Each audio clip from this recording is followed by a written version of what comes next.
કોળી સમાજ ચર્ચામાં આવ્યો છે અને આજ કોળી સમાજના નેતા દિવ્યેશ સોલંકી પણ છેલ્લા ઘણા સમયથી ચર્ચામાં છે અને હવે એક કાર્યક્રમની અંદર દિવ્યેશ સોલંકીએ કોળી સમાજના જેટલા પણ લોકો છે એ લોકોને એક સંદેશો આપ્યો છે, તેના વિશે વિગતે વાત કરીએ. નમસ્કાર, હું હંસિની અને તમે જોઈ રહ્યા છો નિર્ભય ન્યૂઝ. દિવ્યેશ સોલંકીના રાજકારણને લઈને છેલ્લા ઘણા સમયથી સમાચારો સામે આવી રહ્યા છે ને એવામાં આપણે જોયું હતું કે અત્યારે હાલ કોળી સમાજ છે તે ચર્ચામાં આવ્યો છે. બગદાણાનો વિવાદ સામે આવ્યો ને એ બાદ ક્યાંક ને ક્યાંક કોળી સમાજ ફરી એક વખત ચર્ચામાં આવ્યો, પરંતુ એક એજ્યુકેશનનો કાર્યક્રમ હતો ને એની જ અંદર દિવ્યેશ સોલંકી દ્વારા કોળી સમાજના લોકોને એક સંદેશો આપવામાં આવ્યો છે, વાત કરવામાં આવી છે. સૌથી પહેલા તો તેમના દ્વારા આ વિષયને લઈને વધુમાં શું કહેવામાં આવ્યું છે સાંભળીએ.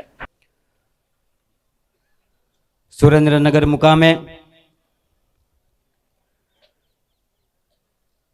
સમસ્ત કોળી સમાજના આ પાવન વિદ્યાપીઠ કહી શકાય અને આને જે મેનેજ કરે છે ને આનો જે સંપૂર્ણ સિંહ ફાળો જેના ઉપર જાય છે એવા અમારા કોળી પરિવર્તન એકેડેમીના અમારા અધ્યક્ષ, મારા સાથી મિત્ર, મારા ભાઈ જેવે હંમેશા જે પુરુષોત્તમભાઈએ સમાજની માટે એક ચિંતા કરી છે, એક જે ચિંતા હંમેશા સમાજની બ્યુરોક્રેસી માટે જે પુરુષોત્તમભાઈ કરતા અને એમનું સપનું એ સાકાર કરવામાં આ સંસ્થાએ જે સિંહ ફાળો સમાજને આપ્યો છે એ બદલ સૌ પ્રથમ પહેલાં તો આ મંચ ઉપર ઊભા રહીને આ સર્વ અમારા આગેવાનોને અને આ ચેરિટેબલ અમારા કોળી કર્મચારી ચેરિટેબલ ટ્રસ્ટના અમારા મોભી શ્રી મુકેશભાઈને બધાને હું ખૂબ ખૂબ અભિનંદન પાઠવું છું. સાથે જ મંચ ઉપર બિરાજમાન સમાજના અમારા સિનિયર મોભી જેમણે ગાંધીનગરે કોળી સમાજ માટે આટલું જ અનુદાન કર્યું છે એવા અમારા શ્રી પીઠાવાલા સાહેબ, માજી ધારાસભ્ય શ્રી ઋત્વિકભાઈ મકવાણા, અમારા પૂર્વ ધારાસભ્ય ભાઈ શ્રી રાજેશભાઈ ગોહિલ, અમારા ડેપ્યુટી કલેક્ટર અને મારા સાથી મિત્ર શ્રી મહેશભાઈ, ઉપસ્થિત મારી સાથે ભાવનગરથી પધારેલ કોળી સેના યુવા પ્રમુખ ભાઈ શ્રી રાજુભાઈ સોલંકી, ભાઈ શ્રી સંજયભાઈ વર્તેજ, શિહોરથી પધારેલ ભાઈ શ્રી રવિભાઈ, અહીંના સ્થાનિક સમાજના આગેવાન એવા ભાઈ શ્રી મેરુભાઈ, ભાઈ શ્રી ઘનશ્યામભાઈ, અમારા હરેશભાઈ અને સૌ સન્માનનીય મંચ ઉપર બેસેલા મારા પદાધિકારીઓ, સમાજના અગ્રણીઓ અને જેવે આ સંસ્થા માટે ફૂલ નહીં તો ફૂલની પાખરી સ્વરૂપે જે તે યોગદાન આપ્યું છે એ તમામ મારા વડીલોને મારા કોટી કોટી વંદન. અમારા સોલંકી પરિવાર વતી આપ સૌને હું શુભેચ્છા પાઠવું છું. અને સાથે જ આ વિદ્યાર્થી સન્માન સમારંભ, હું એને ખાલી વિદ્યાર્થી સન્માન સમારંભ તરીકે નથી જોતો, પણ આ એક સમાજના યુવાનોનો એક નેતૃત્વનો સન્માન સમારંભ જોઉં છું. એટલે આપ સૌને મારા એક કોટી કોટી વંદન કરું છું. મિત્રો, આપ સૌને ખબર હશે કે ચાહે હું હોય કે પુરુષોત્તમભાઈ સોલંકી હોય કે હીરાભાઈ સોલંકી હોય, અમને ભાષણબાજી કરતાં આવડતી નથી. અમે કોઈ રાજકીય વ્યક્તિત્વ નથી. અમે હંમેશા જે અમારા સમાજ માટે અમને ઠીક લાગ્યું, જે હંમેશા અમારા સમાજની ચિંતાએ જે અમને સૂઝબૂઝ આપી છે એ રીતે અમારા મનથી અમે સમાજ માટે કામ કરીએ છીએ. મિત્રો, સમાજમાં એક જ્યારે આપણો એવો ભૂતકાળ હતો ત્યારે ઘણીવાર મારા બાપુજીના જાહેર મંચ ઉપરથી આપણે ઉદ્બોધનમાં સાંભળ્યું હશે કે ભાઈ તમે પેટે પાટા બાંધી અને તમારા દીકરા દીકરીઓને ભણાવજો, ખાસ કરીને દીકરીઓને, કારણ કે દીકરીઓ હંમેશા સમાજના બે ઘર તારવશે. એક તો જ્યાં એ નાનેથી મોટી થઈ છે એના બાપનું ઘર, અને એના પછી જ્યારે એ સાસરે જશે ત્યારે એના સાસુ સસરાનું ઘર. એટલે હંમેશા એમને જે દીકરીઓ ઉપર એટલો જે ભાર આપ્યો છે, આજે આ જોતા ખૂબ આનંદ થાય છે કે જેટલી સંખ્યામાં આપણા યુવાનો છે એટલી જ સંખ્યામાં મારી દીકરીઓ છે.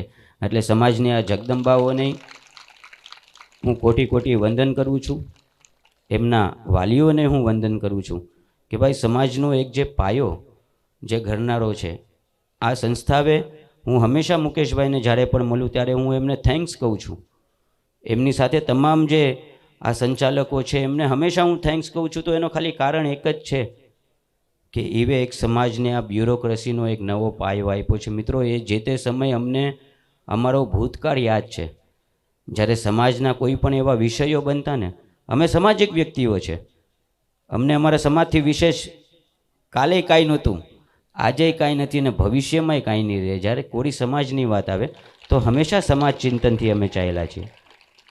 સમાજ બાબતે આજે વિદ્યાર્થીઓ આજે ક્યાંક ને ક્યાંક પોલીસ કર્મચારીમાં આવશે, ક્યાંક તલાટીઓમાં આવશે, ક્યાંક શૈક્ષણિક સંકુલોમાં આવશે, તો એ ક્યાંક ને ક્યાંક આપણા સમાજના દીકરા દીકરીઓને સાથે મોટિવેટ કરશે અને ક્યાંક ને ક્યાંક સમાજની સાથે સમાજના સંગઠનમાં જોડાશે. એ સામાજિક સંગઠનમાં જ્યારે એ બધા જોડાશે ને સમાજ સેવામાં લાગશે, ત્યારે હું ચોક્કસપૂર્વક એટલું વચન આપું છું કે આ સમાજનો જે હંમેશા આપણે એમ રાખ્યું છે કે અમારો ઉગતો સૂરજ હંમેશા ઉગતો રહેશે, એને કોઈ દી આ યુવાનો આથમવા નહીં દે. જે અમારા એજ્યુકેટેડ આ બ્યુરોક્રેસીમાં જ્યારે અમારા યુવાનો આવશે એની એક ચોક્કસપૂર્વક અમને ખાતરી છે. એટલે મિત્રો, વારંવાર સમાજના તમામ આગેવાનો હોય, અમે લોકો હોય, વારંવાર અમે સમાજના શિક્ષણ માટે, સમાજના દીકરાઓને નોકરીઓ માટે હંમેશા ચિંતન કરતા હોઈએ છીએ. તો એનું કારણ ખાલી એ છે કે સમાજની એક બીજી પેઢીનું ઘડનાર, હું ઋત્વિકભાઈને, અમારા પીઠાવાલા સાહેબને હું કહેતો હતો જ કે મારા વડીલ, તમે બધા એક અમારા સમાજની એક એવી પેઢી છે જે સમાજને એક સારું કામ, એક સારું રચેતા કરી આપ્યું છે. પણ હવે સમાજની નેક્સ્ટ પેઢી શું? સમાજની નેક્સ્ટ પેઢી છે ને એ તમે લોકો છો, મારા યુવાનો. જે યુવાનો આપણા જે આજે આ એક બ્યુરોક્રેસીમાં જે આવશે, એ સમાજની બીજી પેઢી સમાજ માટે તૈયાર થાય છે. જે સામાજિક ક્ષેત્રમાં આપણે કોઈ રાજકીય રીતે નથી જોતા, ઓનલી ફક્ત ને ફક્ત સામાજિક રીતે, કે સામાજિક રીતે સમાજના નાના મોટા પ્રશ્ન હોય. જેમ મેં મારા જન્મદિવસે દિવ્ય સેતુ નામનો એક કાર્યક્રમ રાખ્યો હતો. સમાજના જેટલા ડેમોક્રેસીવાળા અને સમાજના જેટલા બ્યુરોક્રેસીમાં આપણા અધિકારીઓ હતા, એ બધાનો એક સ્નેહ મિલન જેવો મેં કાર્યક્રમ કર્યો હતો. એ શા માટે? ફક્ત ને ફક્ત એટલે જ કે સમાજનો કોઈ પણ વ્યક્તિ ક્યાંયથી પણ એના નાના મોટા વિષય અને પ્રશ્ન માટે ક્યારેય હેરાન ન થાય. આપ જેવા યુવાનો જેટલું એજ્યુકેશન સમાજમાં વધશે, એ સમાજની એક એવી જ્યોત પ્રજ્વલિત થશે કે એના ઉજાસથી સમગ્ર આપણું ગામડું ને આપણા આખી સમાજમાં એક નવી ઉર્જા થશે. એટલે આપ સૌને તમારા એક ભાઈ તરીકે, તમારા એક દીકરા તરીકે હું આ નમ્ર અપીલ કરું છું, હંમેશા આવા શૈક્ષણિક સંકુલમાં જોડાજો. શૈક્ષણિક સંકુલમાં જોડાઈ અને આપ સૌએ જે આજે એક તમારો ધ્યેય જે તમે પ્રાપ્ત કરવાના છો, અમારા પીઠાવાલા સાહેબ કહેતા હતા, એક શાયરી જે એમને કીધી, એ સાંભળીને હંમેશા મેં મારા જીવનમાં મેં મારા બાપુજીને એવા સંઘર્ષ કરતા જોયા છે. મેં મારા બાપુજીને એવા નાના મોટા સમાજના પ્રશ્નો હોય ને ત્યારે રાતે સૂઈ ન શકતા, સમાજની ચિંતામાં આખી રાત જાગતા. મેં એ સમય મારા બાપુજીનો જોયો છે. અને એ સમયને ધ્યાનમાં રાખીને હંમેશા કે ને કે દીકરો એના બાપને જોઈને શીખે. અમે અમારા જીવનના સંસ્કારો, અમારા જીવનની પદ્ધતિ, અમારા જીવનની કામગીરી અમે પુરુષોત્તમભાઈમાંથી શીખેલા છે. એટલે એક યુવાનોના ભાઈ તરીકે, વડીલોના દીકરા તરીકે અને મારી બહેનોના વીરા તરીકે ખાલી એક જ શાયરી આપ સૌના વચ્ચે મૂકીને જાઉં છું કે મુશ્किलें दिल के इरादे आजमाती है, ख्वाबों के पर्दे निगाहों से हटाती है, कभी गिर कर भी मत हारना मेरे दोस्त, क्योंकि ये ठोकर ही तुझे चलना सिखाती है. મિત્રો, જીવન સંઘર્ષમય રહેશે. જીવનમાં હંમેશા સ્વામી વિવેકાનંદજીએ કીધું છે કે જે દિવસે તમને એમ લાગે કે આજનો દિવસ મારો નિરાતે ગયો છે, તો એમ સમજો કે તમે જીવનના તમારા રેસમાં, તમારી પ્રગતિના રેસમાં તમે ક્યાંક પાછા છો.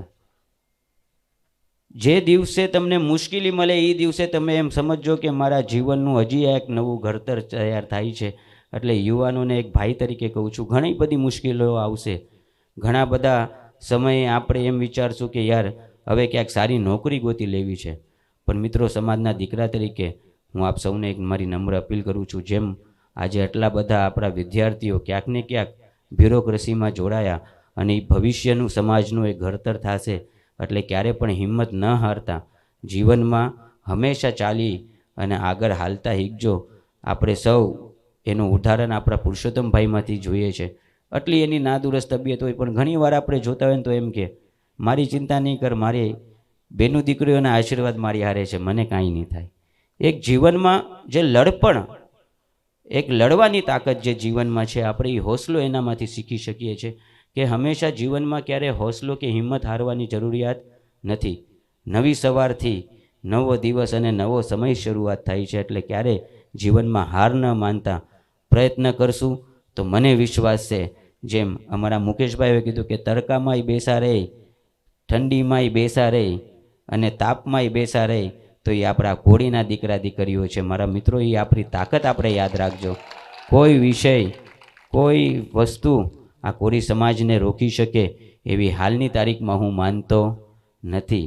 આપણે એકવાર ધારશું તો ગમે એ રીતે આપણે આપણા ધ્યેયને અને આપણા લક્ષ્યને પ્રાપ્ત કરશું. એટલી આપ સૌ પાસે મારી પ્રાર્થના, અભ્યર્થના અને મારી વિનંતી છે. આપ સૌએ મને બોલાવી ખૂબ માનપાન આપ્યું. ખાસ કરીને અમારું આખું આ સંગઠન અને જે સામાજિક ક્ષેત્રમાં એક નવું ડેમોક્રેસી અને બ્યુરોક્રેસી માટે જે હંમેશા કામ કર્યું છે એવા અમારા મુકેશભાઈને, એમની સાથે જોડાયેલા તમામ મારા સાથી મિત્રો, મારા સામાજિક અધિકારીશ્રીઓ, આપ સૌને મારા અને ભાઈ શ્રી પુરુષોત્તમભાઈ સોલંકીના સીતારામ. જય કોરી સમાજ. જે રીતે દિવ્યેશ સોલંકીએ કોળી સમાજને આ સંદેશો આપ્યો છે એને લઈને તમારું શું માનવું છે અમને કમેન્ટ કરીને ચોક્કસથી જણાવજો. તેની સાથે અમારી ચેનલ નિર્ભય ન્યૂઝને લાઇક, શેર અને સબસ્ક્રાઇબ કરવાનું ભૂલશો નહીં. નમસ્કાર.